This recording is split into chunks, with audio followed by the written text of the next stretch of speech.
मैंने जब देखा एलजी साहब का दौर, एक डीसी खड़ा होता था, एक कमिश्नर सेक्रेटरी खड़ा होता लोगों की बात सुनने के लिए, और लोगों कमेंट में मुझे लोग लिखेंगे ये जी इसका बीजेपी का एजेंट है। अगर यहाँ आज अल्ताफ़ बुखारी साहब चीफ मिनिस्टर होते तो मैं यकीन के साथ कह देता हूँ कि आज किसी एक गरीब को भी नोटिस नहीं पहुँचता। फिलहाल यहाँ पर फॉरेस्ट राइट एक्ट जो नाफिज पहले ही हुआ है, उस पर कितने लोगों को फ़ायदा हुआ है? तारीख को जंतर मंतर पे गए और 1 घंटा इन्होंने वहाँ वावेला करके तो बीजेपी वालों को बोला ठीक है जी, हमने जम्मू कश्मीर के अवाम को बेवकूफ़ बना दिया, आपको जो मर्जी है सो करना है, या तो काम करना पड़ेगा या फिर आपको कुर्सी छोड़नी पड़ेगी। जब उमर साहब की गाड़ियाँ चलती हैं ना तो 2-2 घंटे जनाब वहाँ ट्रैफिक जाम होता है। जब भी उमर साहब गांदरबल में आते हैं, नागबल से गाड़ियों को बंद कर दिया जाता है। मौजूद हैं अता मोहम्मद, जो एक समाजी कारकुन जो हर वक्त गरीब आवाम की आवाज़ को उजागर करते हैं और जो आला हुकाम है उन तक बात पहुंचाते हैं। उमर साहब लोगों को गुमराह कर रहे हैं। ठीक है, मान लीजिए एलजी साहब आपकी नहीं सुनता है, लेकिन जो डिपार्टमेंट आपके अंडर हैं, जिन डिपार्टमेंट को आप देख रहे हैं, उन डिपार्टमेंट की तरफ से लोगों पे जुल्म होता है, तो आप उनसे जवाब तलबी क्यों नहीं लेते कि भाई आपने मेरे कहने पे नोटिस क्यों दिया? एक भी कोई सेक्रेटरी बताए ना कि मुझे एलजी साहब ने कहा मैं नोटिस दिया, कोई डीसी बताए ना कि मैंने एलजी के कहने पे नोटिस दिया, कोई एसएचओ बताए ना कि मैंने एलजी के कहने पे नोटिस दिया, कोई फॉरेस्ट गार्ड जो है वो बताए कि मैंने एलजी के कहने पे नोटिस ये दिया है, तो पता चलेगा कि नहीं इसमें एलजी जो है वो इंटरफेयर कर रहा है। अगर ये कहीं पे ये चीज़ें मिलती नहीं है, नाकामी खुद की और बदनाम किसी दूसरे को किया जा रहा है, एलजी ने इलेक्शन लड़ना नहीं है यहाँ पे, सीधी सी बात है, तो उसको बदनाम करने का क्या फ़ायदा मिल रहा है सरकार को?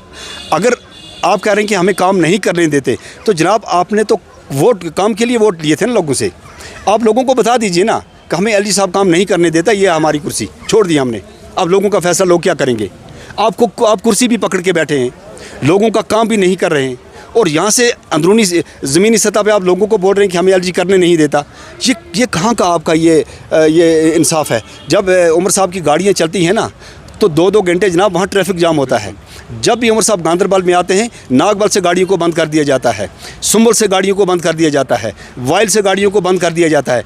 2-2, 3-3 घंटे बीमार मुसाफिर मुलाजम जो है वो सड़कों पे दरमांदा रहते हैं। उमर साहब है, जम्मू कश्मीर का चीफ मिनिस्टर है, इतना बड़ा प्रोटोकॉल होकर फिर कहते हैं हमें एलजी साहब क्या काम नहीं करने देते, एक चपरासी को तब्दील नहीं करने देते, हमें एलजी साहब यहाँ क्या नाम है किसी गरीब को फॉरेस्ट राइट एक्ट नहीं देने देते। आपका इतना बड़ा प्रोटोकॉल, आपकी वजह जिस डिस्ट्रिक्ट में आप जाते हैं पूरे डिस्ट्रिक्ट को हैंग कर दिया जाता है, तो उसके बाद आप कहते हैं कि हमें एलजी साहब नहीं करने देते। अगर नहीं करने देते जनाब तो आवाम के लिए आए ना, अगर खुद की तनख्वाह के लिए आएँ तो ठीक है, बताइए हम खुद के लिए आएँ, हम बर्दाश्त करके बैठ जाएंगे, हम सब्र करके बैठ जाएंगे। अगर आवाम के लिए आए हैं या तो काम करना पड़ेगा या फिर आपको कुर्सी छोड़नी पड़ेगी।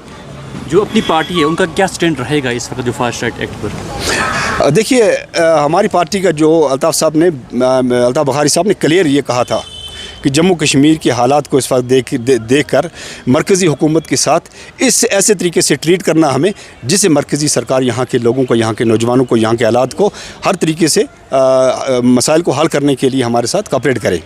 उन्होंने क्लियर कर दिया था। अगर यहाँ आज अल्ताफ़ बुखारी साहब चीफ मिनिस्टर होते तो मैं यकीन के साथ कह देता हूँ कि आज किसी एक गरीब को भी नोटिस नहीं पहुँचता। आज कोई बेरोज़गार जो है वो नहीं रहता, क्योंकि उनका क्लियर ये मौक़िफ़ था कि हम 18 साल से जो ऊपर नौजवान हैं उनके लिए हम बेरोज़गार पॉलिसी बनाएंगे जब तक उनको कोई परमानेंट रोज़गार न मिले। आज तक इन्होंने कोई पॉलिसी नहीं बनाई। तो अल्ताफ़ बुखारी साहब का क्लियर ही इसमें ये वाज़ेह मौक़िफ़ है कि हमें जम्मू कश्मीर के लिए क्या करना चाहिए था। लेकिन उस वक्त इन्होंने यही कहा कि ये जी बीजेपी के एजेंट हैं। जैसे आज मामूली सी बात पे कहते हैं कि एलजी काम नहीं करने देता है, उस वक्त कहते थे ये बीजेपी के एजेंट हैं।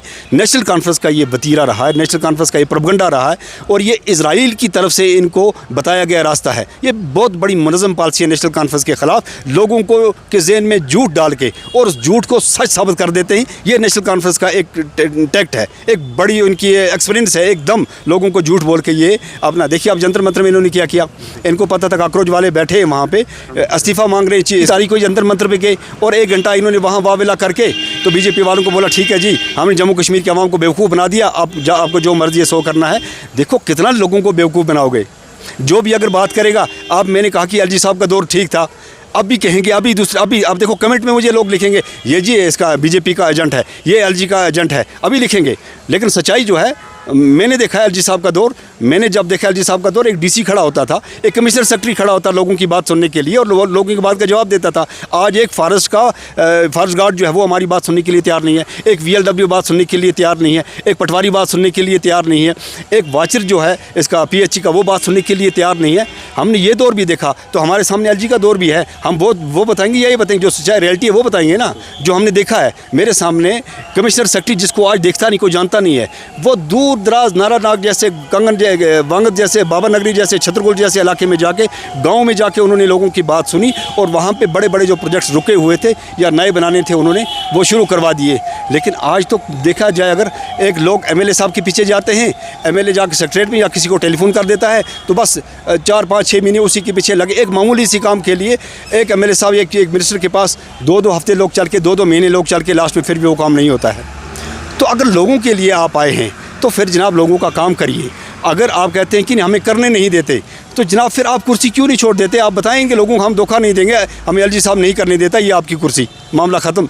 डेमोक्रेसी है, हिंदुस्तान बहुत बड़ी डेमोक्रेसी है, देख लेते आगे क्या होता है। आपने यहाँ से कुर्सी को भी पकड़ के रखा है, यहाँ से आप जो है अपने अच्छे तरीके से कर रहे हैं, अपने काम अच्छे से कर रहे हैं, लेकिन आवाम के काम की जब बारी आती है हमें एलजी साहब करने नहीं देता। ये कौन सा तरीका है? ये लोगों को धोखा देने का कौन सा तरीका है? जब काम नहीं होता है तो एलजी साहब पे दोष, जब इलेक्शन लड़ना होता है तो आपकी बड़ी सारी लिस्ट इसकी मैनिफेस्टो की बन के आ जाती है। तो ये चीज़ें जो हैं ये कब तक लोगों को धोखा देते रहेंगे? जम्मू कश्मीर में नेशनल कॉन्फ्रेंस ने जम्मू कश्मीर का बेड़ा कर दिया, इसमें सीधी सी बात है। ये जम्मू कश्मीर के लोगों के हमदर्द नहीं है, ना थे ना कभी रहेंगे। लेकिन जम्मू कश्मीर के लोगों को भी इसमें सोचना है, बहुत बारीकी से सोचना है। जम्मू कश्मीर के लोगों को जज्बाती हम लोग हो जाते हैं, हमें जज्बात से कभी ये नहीं लेना चाहिए। इन्होंने जज्बात उभारने के लिए जंतर मंतर पे जाके अपना वो ड्रामा किया था। इनको पता है कि पीछे कई दाई से लोगों के जहन में ये ऐसा नारे तकबीर अल्लाह अकबर, वो ये चीज़ें जो हैं लोगों के जहन में है, उसी को एक बार फिर इन्होंने वो जज्बात देने के लिए, वो इमोशनल करने के लिए वो सारा कुछ किया था। लेकिन आज वो चीज़ें ख़त्म हो गई। लोग नौजवान समझते हैं आज कि वो जज्बाती नारे जो थे वो ख़त्म है। आज नौजवान ये समझता है कि अगर मेरे पास रोज़गार है तो मैं अपने बाल बच्चों को, घर परिवार को खिलाऊँगा पिलाऊँगा। अगर मेरे पास खुद नहीं है तो ना किसी चीफ मिनिस्टर ने करना है, ना किसी ने कुछ करना है। इनके पास अगर नौजवान के लिए पॉलिसी है तो बताएं, अगर नौजवान के लिए पॉलिसी नहीं है तो फिर अपने रोज़गार के लिए बैठे हैं। अपना अच्छा प्रोटोकॉल है, इनको अपना अच्छा गवर्नमेंट का खर्चा इनका चल रहा है सब कुछ, तो अपने लिए बैठें, फिर बता दें लोगों को हम आपका ये काम नहीं कर सकते। ठीक है, अच्छी बात है, लोग सब्र करके बैठेंगे, वरना एलजी को बदनाम करने से बेहतर है कि आप खुद करें। बिल्कुल, ये थे हमारे साथ अता मोहम्मद, जो समाजी कारकुन हमेशा गरीब आवाम की आवाज़ को उजागर करते हैं। फ़िलहाल यहाँ पर फॉरेस्ट राइट एक्ट जो नाफिज पहले ही हुआ है, उस पर कितने लोगों को फ़ायदा हुआ है वो का इजहार करें, क्योंकि लोगों ने कहा कि फॉरेस्ट राइट एक्ट अगर यहाँ पर नाफिज हुआ है उसके बावजूद भी हमें काफ़ी तंग तलब किया जा रहा है, मगर पूछने वाला कोई नहीं है। जब फिलहाल लोगों के तासुरात क्या कुछ हैं, अता मोहम्मद साहब ने क्या कुछ यहाँ पर कहा, क्या वो बात सच है या झूठ है, या आपको वो बात कड़ी लगी या अच्छी लगी, ज़रूर जो है कमेंट बॉक्स में वो अपना कमेंट पास कर लीजिएगा। मैं बेग आरिफ हूँ, वैली न्यूज़ के लिए।